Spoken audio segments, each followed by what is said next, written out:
Hey everybody, welcome to CrazyTechLab and welcome back to those of you that saw my previous video where we started building an insane Intel powered Mini-ITX PC that's going to be water-cooled, modded, spray-painted, all sorts of other things. We've got an insane amount of hardware going inside. We've got a Core i9-13900K, an NVIDIA RTX 4090. Both of those are going to be water-cooled. We've got two 280mm radiators, three 4TB SSDs. It's going to be an absolutely insane build when it's finished, and you definitely don't want to miss it. The last video, we were looking at all that hardware and why I chose it and why I chose the specific case, the Cooler Master NR200P. This video is all about the customization. So we are going to be ripping the guts out of that case to see just what we can do. We're going to be doing some 3D printing. We're going to be doing some spray painting, bit of metal work to fashion some supports for radiators and all that kind of stuff. So the end result is going to be absolutely awesome. So if you want to see how this PC was made, this is the video for you. It's going to be pretty long because we've got a lot to get through. So don't forget to check out those timestamps. You can see all the hardware and tools that are in today's video in the description below, and don't forget to subscribe to my channel so you are notified when I upload the new video, which is going to be the finished PC and me building it and putting everything together. So don't forget to subscribe and turn on those notifications, and also don't forget to comment and like on this video as well. Love hearing what you guys think of my videos. What Mini-ITX rigs are you running out there? And what do you think of my hardware choices today? So always love hearing about your thoughts in the comments. Finally, a huge thanks to Intel for sponsoring this build. And the only thing that's left to do is for me to head down to North London to my favorite spray paint shop to pick up some spray cans. And that's where we'll start.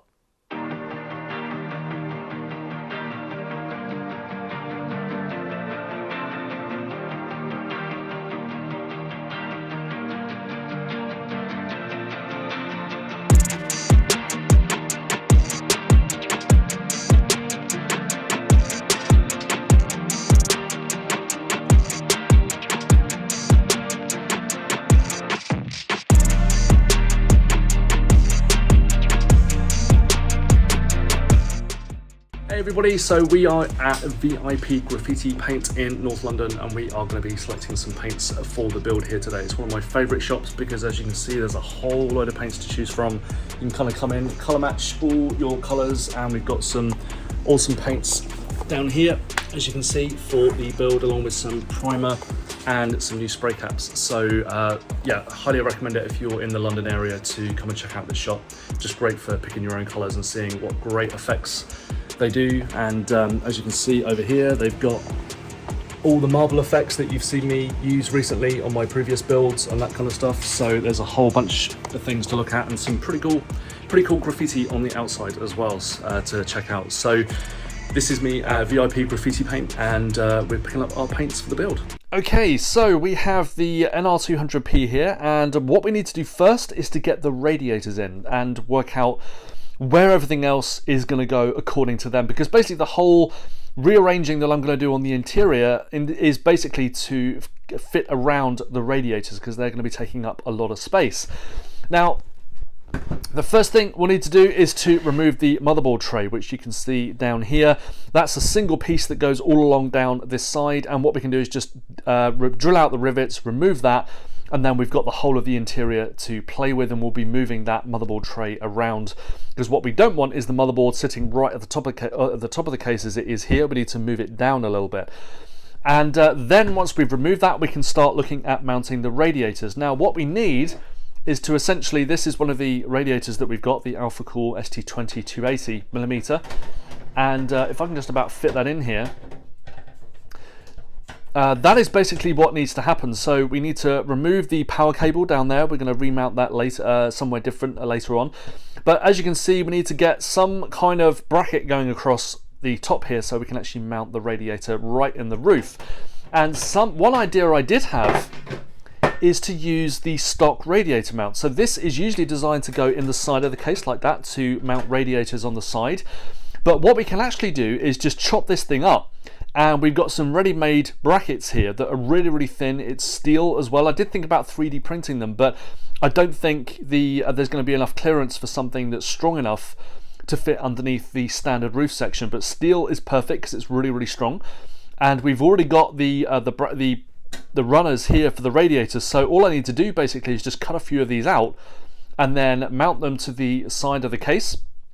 And we've got some adjustability there as well, which we're going to need when we're lining up the radiator later, so it fits with all our tubing and fittings and the other components. So if you do have this case and you don't want to fabricate your own parts, what you can do is just grab a Dremel, cut a few of these runners off, fix them to the case, and then you've basically created your own radiator mount in a very, very simple fashion, which will allow you to refit the roof section. And if I show you what I mean by refitting the roof section, this is basically the standard NR200P roof mount. Now, this needs some modification on there as well. You can see I've already been designing some things, and this goes on here like so, and it's a pretty critical piece of equipment because you've got the front panel here. That's actually embedded into the panel that we've got here. So what we need to do with this, thankfully there is a little bit of clearance on the underside, so we should be fine with our steel custom fabricated radiator mount. The other thing we'll need to do is cut away at these sections here. Now, something I did try and do is 3D print a model that's been created on Thingiverse. Now, that has all of this area here cut out already, and you just 3D print it and then away you go. Now, my printer isn't big enough to print something like this. This is a pretty hefty item to deal with any printer. And I sent it off to be professionally printed, but they only still had standard printers or standard 3D printers by the looks of things. So cost me about 50 or 60 bucks, but the print apparently didn't come out very well. And it's to do with the fact that you've got the different levels going on here. So this bit is the top. It then kind of folds away on that side and also folds away down here.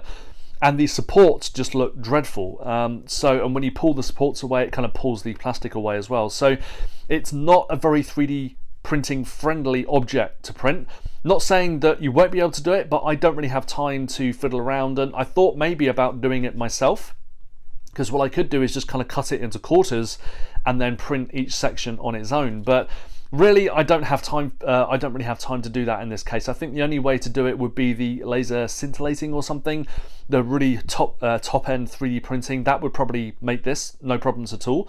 But you're probably looking at $300 or $400 to do that, and that just kind of seems a bit silly when I can just go around, Dremel out the section, make it look relatively neat. And this whole thing is going to be hidden underneath the mesh section anyway, so you're not even going to see it. So I think that's going to be absolutely fine, and then the radiator is going to be sitting in the roof and you're not going to see any of the cutaways or anything like that. So it literally just needs to sit in here to have a place to hold the mesh, which goes in these grooves at the top here and around, and then also to house the front panel. We don't need to mount the radiator to this or anything else, so I think cutting it out is going to be my only option at this point. So sadly, we probably won't be doing any 3D printing in this build, but I might be doing a few bits later on for the case feet. We'll see how it goes. But yeah, sadly, my plans of doing some 3D printing with this case are maybe looking a bit unlikely at this stage, but we will see. Right, so here we go. We have cut out various sections of the NR200P, and this is basically what you're left with once you've got rid of everything. So what I've also done is removed the side sort of bulkhead corner section here, because that is just going to make it a lot easier to get all our hardware in and out just with one side removed like this. So it might actually look pretty good with the glass side panel on this side, because this is going to be the side that the motherboard sits, I think. So yeah, we will see. But this is basically our shell, and what I'll do here is just kind of put one of the radiators in so you can see where everything's going to sit. So we're going to have a radiator sat in the base and another one sat in the roof like so, and then we are going to have everything else sat in between. So what we need to do now is basically get the radiator mounts fixed in place, and then we can install the radiators. Then what we need to do is essentially get everything else installed and sort of cut away. But what we don't want to be doing is doing any drilling or anything like that once the thing has been painted. So what we need to do is get everything done now. We need to do like a mock-up, a test fit of all the components. and just double check and just basically double check that everything fits. Then we need to dismantle everything and spray paint it and then put it all back together again. So that is what we're on to now. So because our 3D printing endeavours to sort out the new top panel failed, both with my own printer and with a 3D printing service near me, I had to cut out the top section, which was actually really easy. Just need to do some tidying up, and then we've got a nice big hole for accessing the radiators and just making sure that nothing is fouling anything underneath, and then we can finish that off and go and spray paint it.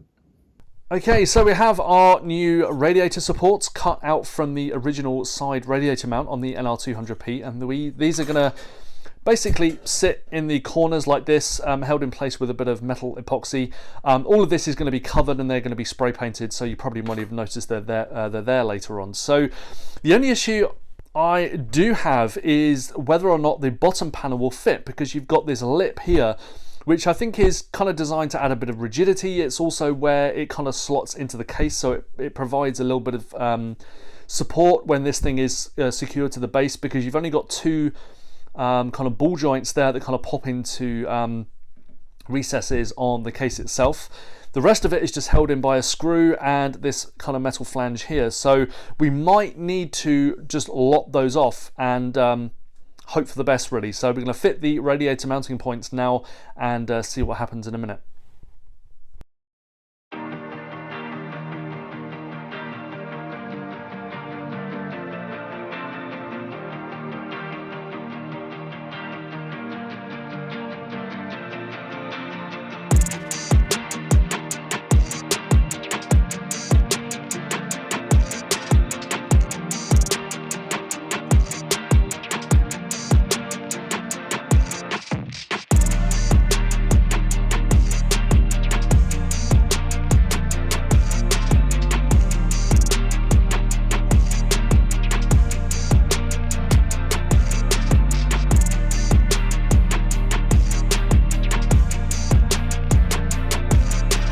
So the next step in our build was to create the back panel for the NR200P, and the reason why we had to do this is because the stock panel was no longer going to work, because we're going to be moving the motherboard tray around. The graphics card needs to sit much lower in the case to make room for the radiator in the roof.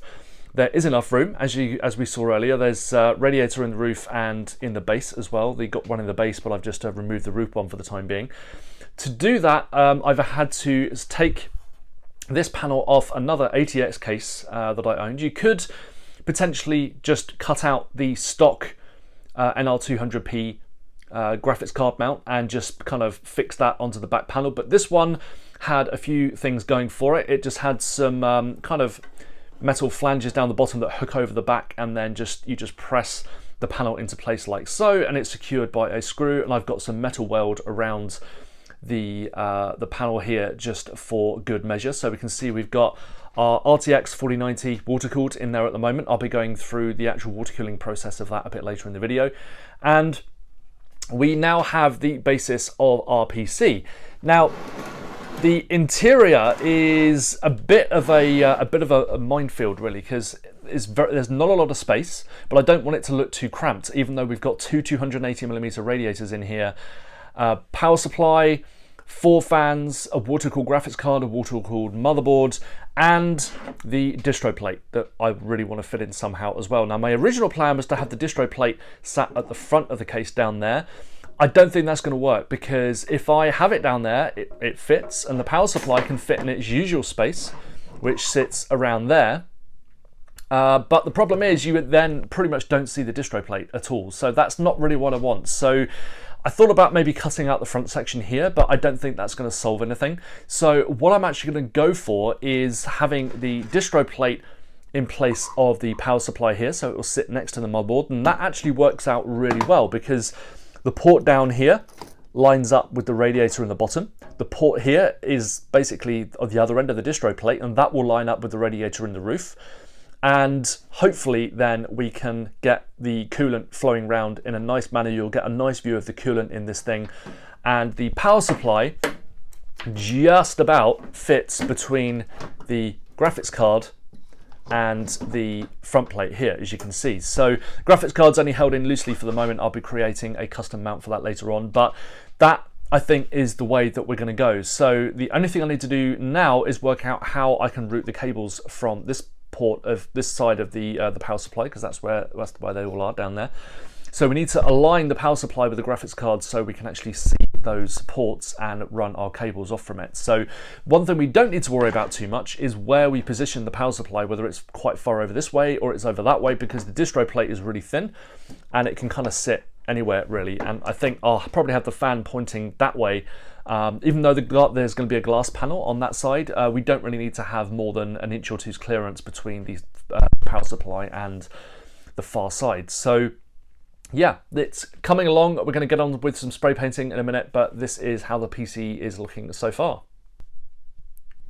Okay, so we have some really good news. So we have both radiators installed. This is a 280mm in the top and a 280mm in the bottom. So basically all we need to do now is install the motherboard tray again and jiggle that around so we can fit the graphics card on the other side and make sure everything fits. We then need to fit the distro plate in the front and get all that secured while also installing the power supplies. So got some good news from FedEx today as well. The power supply cables, custom cables from Cable Mod, are on their way. I've actually found the FedEx flight from China, so that's on its way to Paris as we speak, and then a short hop across the English Channel to the UK, and it's actually landing at a place called Stansted, which is about half an hour up the road from me. So I'm hoping those cables are going to be delivered tomorrow, but we probably won't be needing them tomorrow, but I just kind of want to get those because they're the last piece of this very small but very complicated puzzle. So all went really, really well with this. So you can see the custom brackets. We're going to be doing like a little bit of filler around that just to kind of tidy them up a bit, but they're not really going to be visible at all through the top panel, and then you've got the mesh on top. So don't want to spend too much time tidying those, but I preferred doing it this way rather than having like a whole beam going across or things going all the way across here. It just means that there's less of a chance of things fouling other components with the top panel coming down here. And if we flip over and look at the underside of the case, it's a similar situation here, but here I actually installed the brackets on the underside because I needed to raise the radiator up a little bit just so it fitted in with the bottom section that kind of goes in. So here we've got this one to deal with as well. So this is where the case feet are. I've actually got some custom 3D printed case feet on there, just playing with some designs for later in this build. But here we have the issue of this kind of flange here, which kind of sits in and just stops this thing wobbling around because we've only got two kind of push ball things in here that kind of clip into these sections here. So there's not a whole lot of stuff that's actually holding this thing in place apart from a screw and a couple of ball joints. So those things are kind of important. I didn't want to get rid of all of them, and I decided against cutting out this whole section because all I actually needed to do was to cut away the end pieces so my radiator brackets would sit inside. And as we can see, hopefully it will also work on camera because I've already done it elsewhere. There we go. That is all fitting perfectly in there. We've got the base on as normal, nowhere near as much modding as I thought I was going to have to do, so just had to cut away a few sections down there, but that is both 280mm radiators installed in this case, and the bottom panel, which was the one that I was really worried about, that fits absolutely fine. So we can go ahead and start installing the rest of the panels. So the next thing to do is to align the fans, and I just wanted to run through a couple of things here based on my choices. So we've got the Johnsbow HF1415 Slim RGB fan. That's my first choice, just because it's got RGB and I definitely want RGB fans in this build. These are the only fan mounts though. So the issue we have is that there isn't really any other way of getting air into this case or out of it other than the bottom vent and the top vent, because we're probably going to be using glass on both sides and there's no room at the front. In fact, we're going to have a distro plate there. There's not going to be any decent ventilation at the rear either. So what I'm probably going to have to do is have one set of these fans blowing into the case and another one blowing out, but I want both of them to be visible inside the case like so. So basically, if we have the intake fans at the bottom, they're going to have to sit this way round, like so. So they're drawing air into or through the radiator and into the case, and then the roof fans expelling the heat out the top. We can also do it in reverse. So the top fans are facing upwards, drawing air through the radiator. These two facing upwards, blowing air out through that radiator down to the bottom.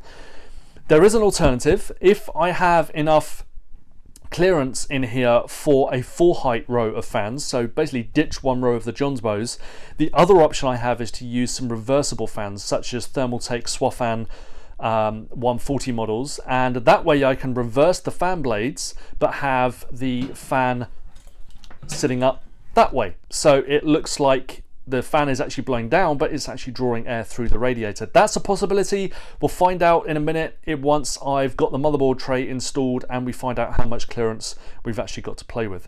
When it comes to actually installing your fans, you need to be really careful with slim fans, because the radiator screws that come with your radiator, or the screws that come with your radiator to mount fans, they are usually too long. Even with these slim radiators, Alphacool does not include the screws you need to mount slim fans onto them. So you need to make sure you're using shorter screws, because otherwise the screw will go straight through this fan and damage your radiator, potentially causing leaks. Now you have a few options here. Alphacool actually sells the screws separately, but they have kind of big domes on them, which is not really what you want when you're trying to squeeze as much hardware in. And in this build, it's literally coming down to the millimeters. So I don't really want to use that screw. They are available though, and XSPC, if you're using the XSPC slim rads, XSPC does the same screws, and the Johnsbows actually come with the right screws to fit the XSPC radiator as well. So I think these are 632 screws, the slightly thicker thread, but what we need are M3 screws, which are the finer thread that you'll basically hook up to hard disks and those, sorry, not hard disks, SSDs and those kind of things. So they're the much slimmer ones. And I just so happen to have found the exact screws that I want. So this is from a company called B&Q in the UK, so just a general DIY store, and what they are countersunk. So these basically press into the sort of the fan screw hole down there, and you're left with a completely flush screw head, so it doesn't sit any higher than the fan itself. They're N3 as well, so as you can see, you've got the much finer thread on this thing than the 632 screws, and the ones that you want are 20 millimeters. So it's 20 millimeters from end to end, not a 20 millimeter thread, because that will probably be slightly too long. So the fan, remember, is 15 millimeters. We only need a couple of millimeters sticking out the other side in order to make contact with the thread on the radiator. So if you're going for some custom radiator screws like these ones, you need M3, you need 20 millimeters long, and you need countersunk, which gives you the sort of the V-shape head on the top there. And if I just try and screw these in quickly, you'll see just how great these things line up. It's going to be a bit tricky because my screwdriver is a bit of an angle here. In fact, I can't even see if that's going in. Yep, it is going in. So hopefully it won't be too long. I think that screwdriver is actually slightly too large. So I'm just going to reach over and grab another one that will hopefully fit. There we go, slightly smaller, so I can actually go in the case this time. So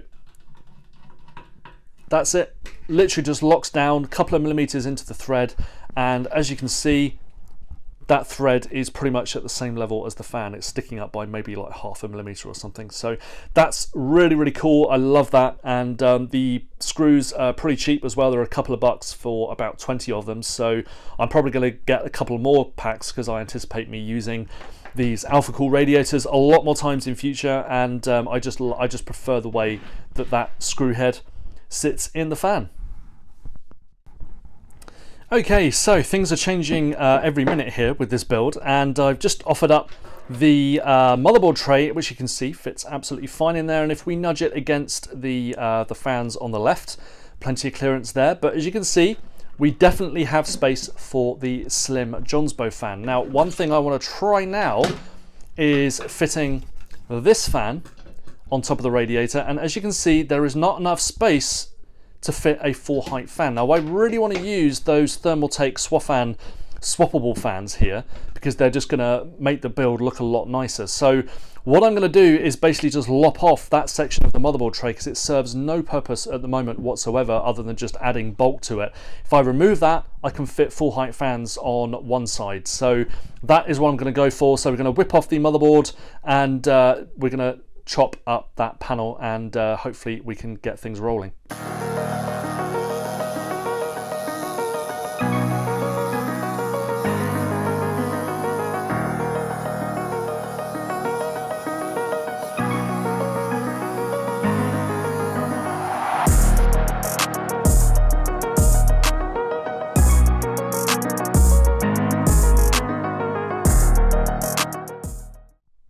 Right, so we've trimmed our motherboard to size, and as you can see down here, we've got the motherboard sat snugly up against the fan frame. And what I have here is the Thermaltake Swafan 140 EX. So these are the new Swafan high performance models. They're meant to have greater static pressure, much better for use with radiators and those kind of things. The original ones weren't that great. There were lots of good reviews out there, but they weren't that great. But these ones are much, much better. So what they do is they allow you to pop out the actual fan. You're left with the bearing. You've still got all the magnetic gear kind of going on inside, but they come with, sorry, got my microphone cable stuck on it there.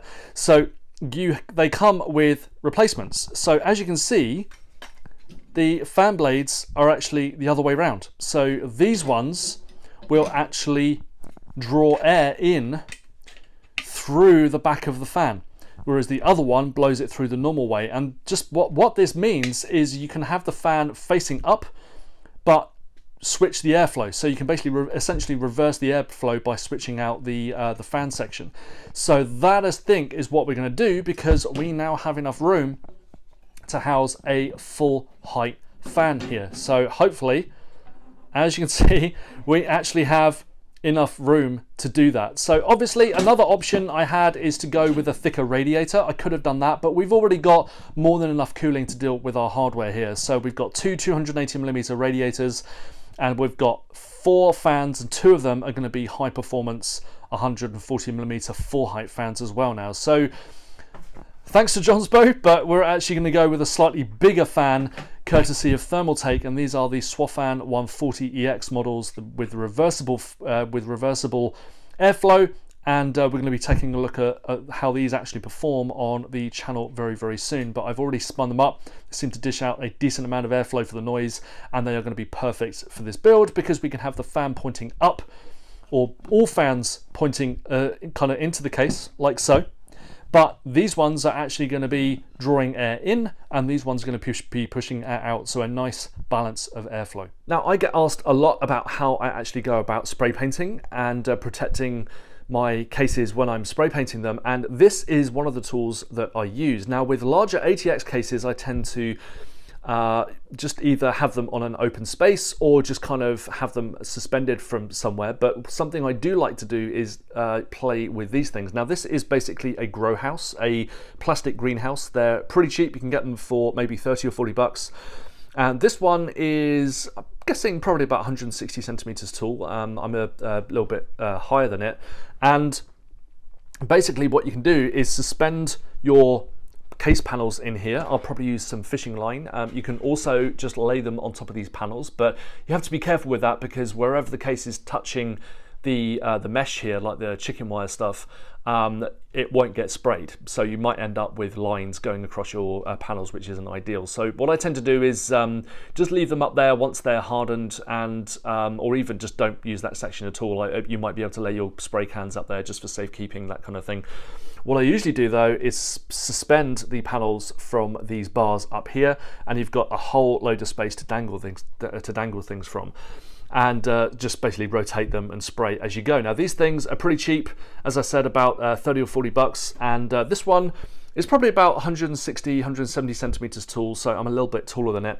And it serves a number of purposes, really. Number one, it prevents or limits paint overspray. So when you are spray painting, the stuff gets atomized and it goes everywhere. So it's not a good idea to spray open in your garage or outside, because it just drifts all over the place, and when you're spraying case panels, then you're definitely going to be using a fair amount of paint. So this is just one reason for using this thing. It also protects it from the elements. So if it starts raining, no problem. You can still paint outside.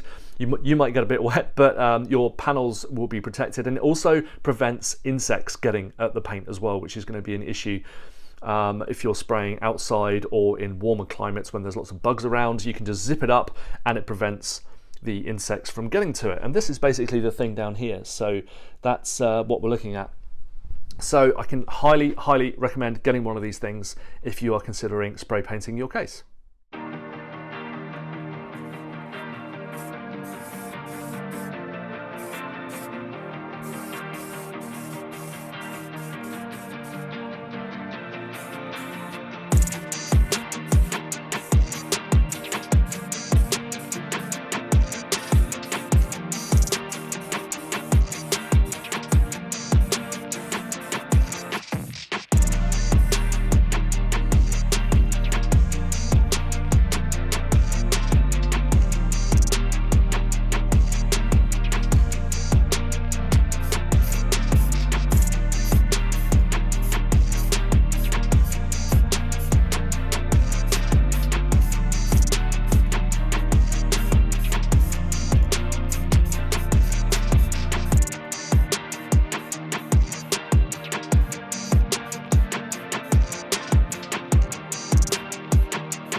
So this is the clear coat that we're going to be using. It's 2K clear, and there are a couple of things I wanted to mention about it.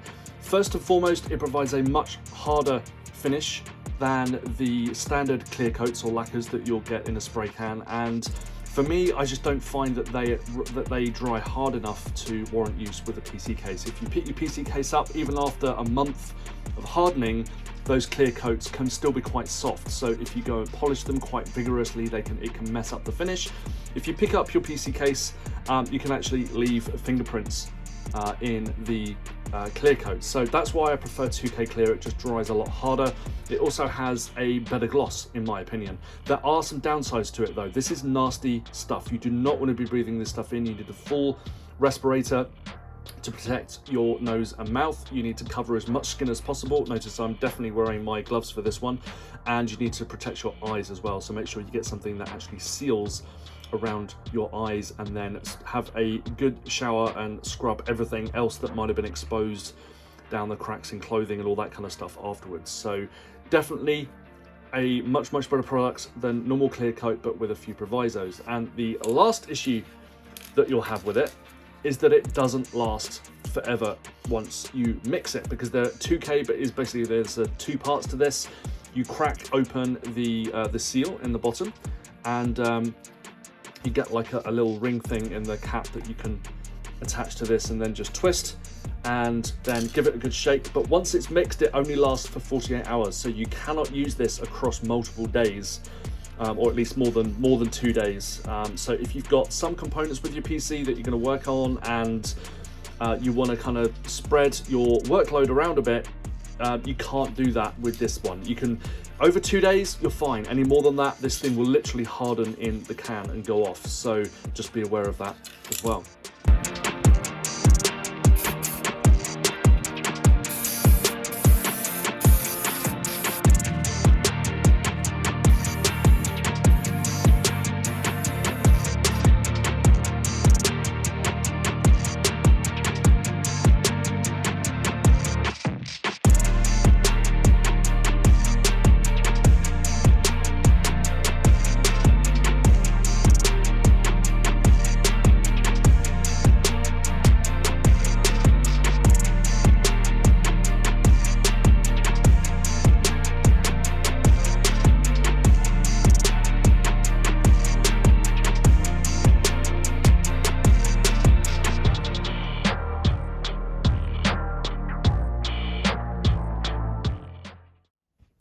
So we're in the process of putting the PC together for the first time after spray painting, and we're basically just going to line everything up, get the tubing cut, get the fittings in place, and work out how the coolant is going to run around the PC. And something I really wasn't too keen on were the radiator mounts that I mount earlier. They were They were fine, but the metal weld just didn't seem to be holding up to the job. A couple of the fittings came loose, and because I want this PC to last, to be able to handle a few knocks, then I decided to scrap those that I made earlier and just basically rivet in some custom radiator plates. So that's what we've done here. So these are basically 1.5mm thick aluminium, and they are riveted in place to sit either side of the case. So we've got 2 mounting points here and 2 mounting points over there, which is more than enough to hold the radiator in place. So slight change there. We're going to tidy these up, and then we're going to continue putting the case together. So we are nearly here with this build, and everything is coming together brilliantly. The new radiator mounts are working an absolute treat. The only issue is the riser cable. Now, things are literally down to the millimeter here. We can't have any thinner radiators or fans in the base. They're both slim as they'll go. And in the roof, obviously my plan was to have the Thermaltake Swafan fans, because you can actually flip the fan blades so they exhaust instead of intake. So basically you can flip them whichever way around you need them to go. The problem I have is the riser cable over here. Now, there was enough room. There was about just under 1 centimeter of clearance, maybe a little bit less, between the fan and the riser cable. But the problem I have is that even though I've stuck the riser cable down and it's literally just poking a couple of millimeters above the motherboard, that is still too much for the fan, and the fan blades are unfortunately fouling the riser cable. There isn't really anything I can do about that at this stage. There might be a thinner riser cable I can use that's literally just like a plastic cable instead of the reinforced ones that I've got here. I can certainly look into that in future, but for now I think what I'm going to have to do is replace at least this fan with one of the slim Johnsbow ones that we've got down in the base. That's not too much of an issue. I am still concerned about airflow though. So what I need, because I want all the fan blades to be pointing into the case so they look great like this, especially with the Johnsbow ones, what I might do is just flip that one for one of the Johnsbow fans, but keep this one and have it as an intake, but with the fan still pointing down. So we'll have hot air being blown out through this fan, we'll have hot air being exhausted by these two fans in the base, but this fan up here will be drawing air in through the roof. So another thing I might have been able to do is push the power supply up a little bit and had another 4-height fan down here. So that would have been an option as well. But there's definitely nothing I can do about that fan, and probably nothing I can do about that one. So I think, but just kind of going on airflow, I'd be more inclined to keep this fan and then to have the other white fan over here. But then I'm kind of thinking, what's a black fan going to look like against 3 white ones? So we'll see. I might play around with the fans and see what looks best. My only concern is if I do go for 2 of the Johnsbow fans up in the roof and I have them both exhausting, which is what I've got down there, so the fan blades are pointing in, which generally looks better, that's going to mean that all 4 fans are exhausting air from the case. Now, that's not necessarily a problem, but there's not going to be a whole load of ventilation going on here. So we're going to have a little bit of ventilation at the front, but that's pretty much going to be it. So yeah, we'll see. I can always flip the fans later on, but I'd rather not do that. I'd rather just kind of plumb everything and just go with it. But I might need to do some investigating later with temperatures. So that's it from me today with the customization. Thanks for tuning in, and we will be back as promised very, very soon with the final build, where you'll see the PC in all its glory, all the coolant running, lights all powered up, everything installed, and it will be seen at various events throughout this autumn around the UK as well. So don't forget to like, comment and subscribe as always, and also a huge thanks to Intel for sponsoring this build. Don't forget to send your comments down below and like this video, and I will be back very, very soon with that final video. Stay tuned.